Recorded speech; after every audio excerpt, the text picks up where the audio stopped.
Live from New York City, it's the Wendy Williams Show. Today, Donald Trump is here with juicy stories from the new season of Celebrity Apprentice. And beat the cold with this season's hottest co-trends. Plus, Wendy's got you covered with all of today's juiciest hot topics. Now, here's Wendy.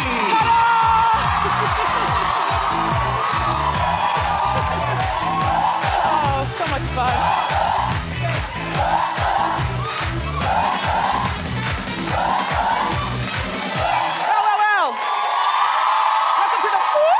Show. Thank you for watching today. My co-hosts are my studio audience. There they go. Ready to participate and encourage this foolishness.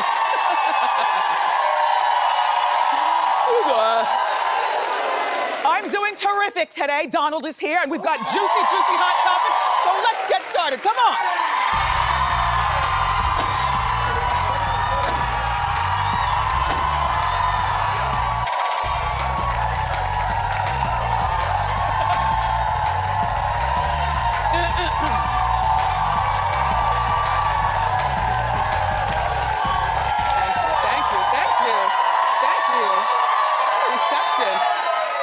Thank you very much, beautiful people.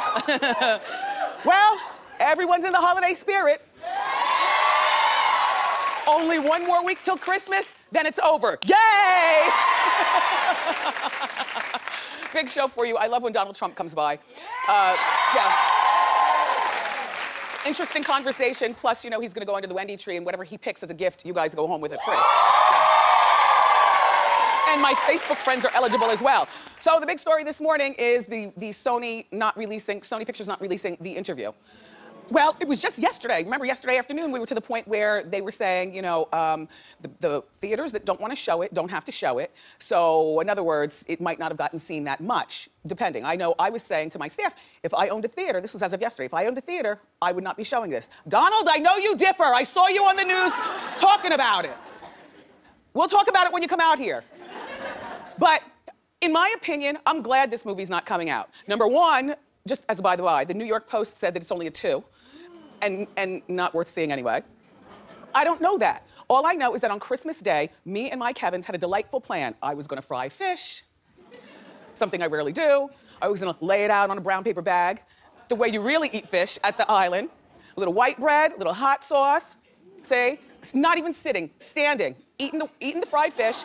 And then we were gonna go off to the AMC theater near our house, and we were going to see Chris Rock's movie, Top 5. And the thing about it is that that's the same day the interview is released. So now I don't wanna go see any movie because I'm scared that there might be an attack on the theater, and I don't wanna die on Christmas Day. You know, so that's my rationale, but we'll talk about it more tomorrow with our Hot Talk panel, and then Donald and I will talk about that along with a whole bunch more when he comes out here. So now, I was wondering when this was going to come up. Jessica and Ashlee Simpson's husbands don't have anything in common. I mean, other than both being married to Simpsons, and they both have children. Eric, Jessica's husband, likes to talk about golf. You know, he's a former NFL player. He's good at throwing stuff. We've seen him throw the kids up in the air. You know, he seems like a manly, like a guy's guy, if you know what I'm saying. Not to take anything away from young Evan, but I'm just saying, you know, what do they talk about? Does Eric ask Evan where he gets his leggings? I mean, you know, he's very thin. I told you, he and Ashlee wear the same clothes. He's thin, he's skinny. Skinny. I mean, and Evan likes to talk about his music. And I know he does some acting. But that's not the kind of stuff that, I mean, I guess Eric has in common with him. And they're saying that it's causing a rift between the sisters. Well, now hold on now. Why does this have to cause a problem between the sisters? Because here's my thought. Just because the two brother-in-laws don't get along doesn't mean that the sisters can't continue to do their thing. And why do the brother-in-laws have to be around each other all the time anyway? Listen. It's not that they don't get along because one of them has bad morals and they don't like each other. It's that they have nothing in common to start with, which, you know, to me, don't force it, you know? And so then, you know, in our Hot Topics meeting this morning, they were saying, well, Wendy, what do you do if you don't get along with a friend's husband or, you know, your sister's husband? I said, whatever. I said, well, first of all, I get along very well with my sister's husband, so we don't have that problem. But I do have friends, I won't say too much, whose husbands I absolutely do not care for. Or have anything in common with. And when I am with said friend, I don't want the husband to be around. But guess what? My husband doesn't have anything in common with them either. And I would never be the type to force Kevin to just get along with him while she comes over. No, she can leave her husband home and you come over, and I'm not gonna put my husband through that. So I think that the girls are probably, because they're thick as thieves, so sometimes it's hard for sisters to understand, you know, but in my opinion, the husbands don't have to have anything in common. They just have to be civilized to each other and not fight. Clap if you're with me. Yeah. And one more note on that, you know, they don't have to go on couples vacations. I think that the girls can take the kids and a couple of nannies and bodyguards, and then they go off to Jamaica or wherever they vacation. That thing about bringing the husband, you're forcing, you know, a square peg in a round hole, which is not fair. Anyway, I'm glad we agree. Happy holiday.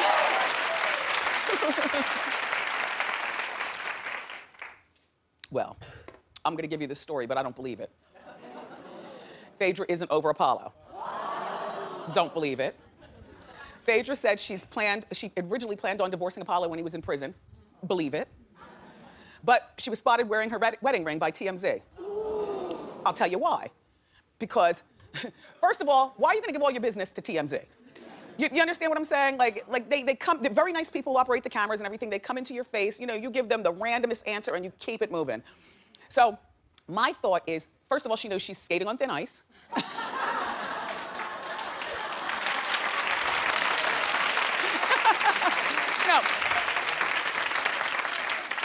Here's the thing. I believe that Phaedra wants to distance herself from Apollo, and I gave you 99 reasons the other day. I'll see if I can remember a few of them. First of all, he has 8 years in prison, and we checked, and I thought that he'd get like time less served for good behavior. No, because this is his second time going in the clink. So he has to do all 8 years. Second of all, she is a juicy, beautiful 43-year-old woman, okay? It might not be that way in 8 years. I mean, like, you never know. You know, girls.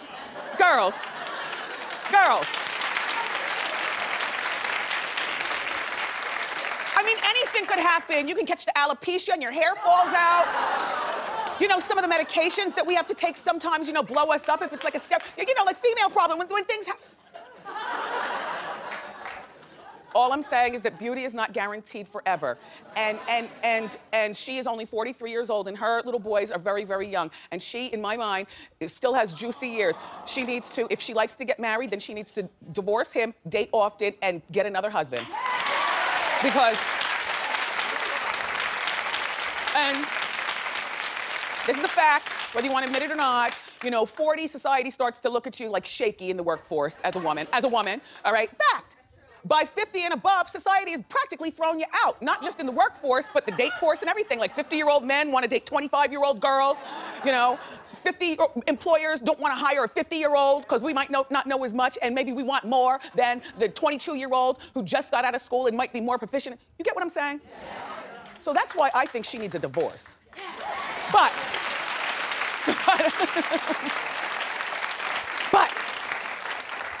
I'm on to you, Phaedra. I know what you're doing, and it's gonna work.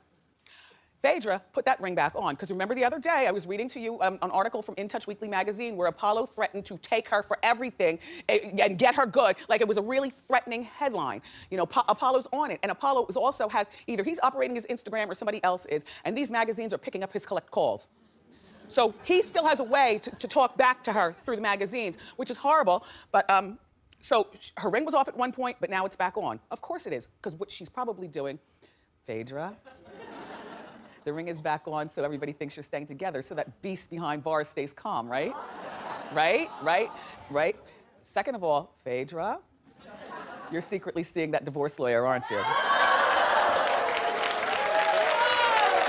I would say, a divorce lawyer all the way across town that knows nothing about the housewives and nobody else has used them. You know, a nice divorce lawyer, silently get those papers drawn up, send them to that man and tell him how you doing.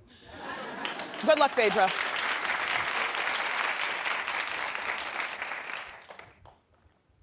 Hi, little Kim.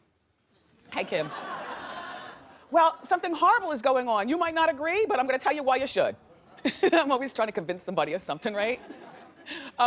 Kim's baby's father I'm assuming ex-boyfriend based on his actions, has crossed the line. His name is Mr. Papers. And I'm hoping that she has given him his walking papers. Because if there's one thing that we all know about Kim, is that Kim and Nicki Minaj do not get along. Why, you could even use the phrase arch enemies next to their names, okay? Well, here goes Mr. Papers. He posted, no really, look. He posted a picture of Nicki Minaj on his Instagram, hold on, with the caption that says, well, damn. By the way, that's the biggest W that we've ever used in the whole Wendy show history.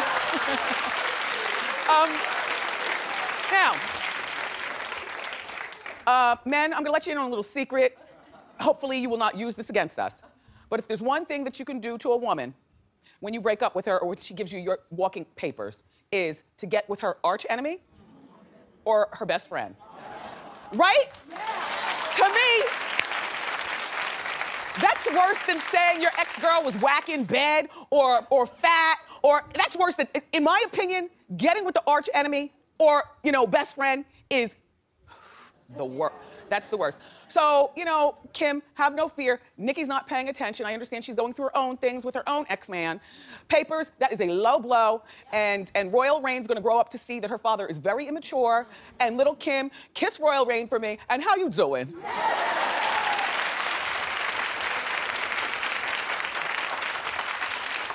So wrong. So wrong. Anyway, Madonna's latest album was leaked. That was like the second big story today on the news. When you woke up, did you see the news? It was a big story. All right, she's been working on this album for months, am I correct? Almost a year. Before its release date, a whole bunch of songs were released. Leaked. And it's horrible. You know, one song, maybe, you know, you get pissed, you swap out that one song, you put in another song, or you do a giant monster remix of Justify My Love and give that as the bonus track. You know, something like that. Well, her reaction to the news has people more outraged than she was at the stuff being leaked. She compared the leak to rape and called it a form of terrorism. Now, when will people learn that there are certain words that you don't use out of context, you know, and that would be one of them, less than smart, Madonna? What is going on? And I understand she's upset, you know? And so we were trying to, in our morning meeting, figure out how these artists can protect their music once they're in the studio. You know, I mean, you have your sound engineer and you have a few other people, but how do you protect the music? Well, according to Taylor Swift was the only one who had the only copy of her present album out right now, and it went on to sell millions of copies, and she's the #1 girl around the world. But how does that work? Because even when they burn you a copy, the original is still in the computer. I mean, you know, I don't know that much about technology. You know, I don't do an email. But all I'm saying is that there's got to be something that these artists can do. And Madonna said that it's not even the good version of these songs. It's the bad version. Well, I guess the bad version before they put the auto-tunes on her voice. You know what I'm saying? I don't know.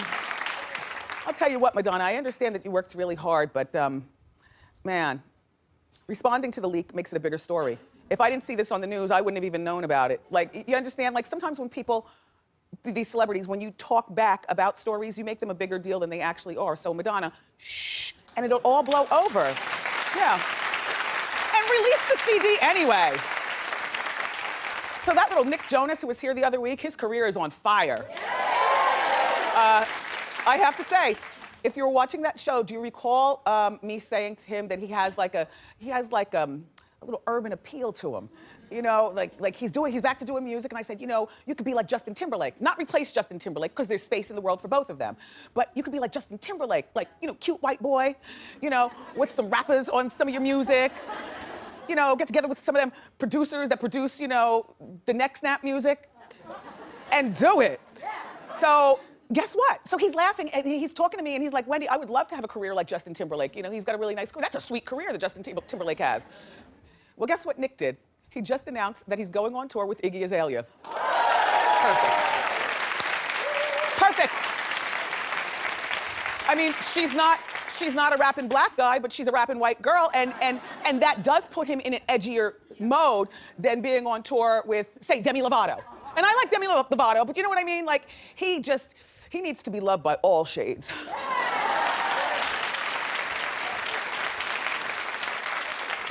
Then we're reminded that he's a kid with the goldfish over his shoulder, right? He's a kid. Calm down, girls. But he still is blowing up as a sex symbol, and like the rest of us,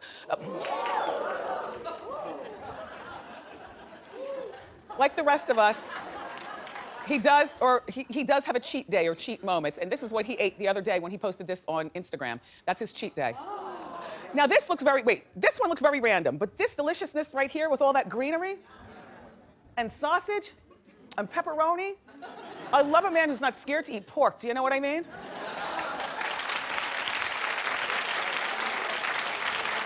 Do you have cheat days? Clap if you have a cheat day. Really? I don't believe in cheat days, but I do believe on plotting what you're gonna eat the next day, the day before, so that you're good, you know? Like yesterday, I went home and there's this pizza place in Chicago. It's my favorite pizza spot. They do this deep dish pizza. I like it stuffed with sausage and lots of cheese, and I order 4 of them at a time, and then they ship them to the house in Jersey, you know, in the deep freeze, you know, and then I wrap them up with a, you know, saran wrap so no freezer burn, and my Kevins don't like them, so that's like my little secret. It's my little secret fatty thing. I don't even keep them in the main freezer. I keep them, you know, downstairs, underneath stuff in the freezer. So, you know, yesterday I was really good to myself, and I was kind of plotting on something a little bit more fattening around, you know, 2 o'clock in the afternoon. I don't like to eat generally after 4 o'clock. I prefer my biggest meal in the morning, only I don't have an oven in my office, and this pizza requires an oven. Let me just show you what it looks like, though. Okay. You cut it in 4 pieces. It's so sloppy that you have to eat it with a knife and fork, but it's so good. Anyway, so I think that cheating when you're watching your weight is very important. You cannot deny yourself anything. That's it. Yeah.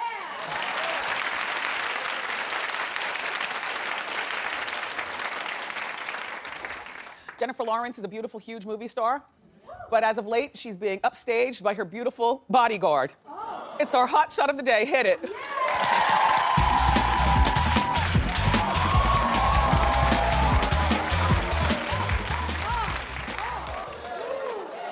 Well, girls love his chiseled jaw and his pillowy lips, and of course, you know I love a strong nose. Yeah. Yes. The problem is that he's not imposing like a bodyguard. Then again, he doesn't have to be. From what I understand, he's a graduate of Rutgers University, so he might be from Jersey. He was also in the Army for 4 years. He was a sharpshooter. So I guess when you're a bodyguard and you're not giant, if you're a sharpshooter, then you've got all bases covered. Problem is I would be more apt to think that they were messing around together. You know, like to have a bodyguard, he's supposed to look like bodyguardish, so then that way it's clear to the world, this is not my man, okay? You know what I mean? Otherwise the lines get blurred, because a girl like me would assume, oh, shoot. Jennifer Lawrence is down with the swirl.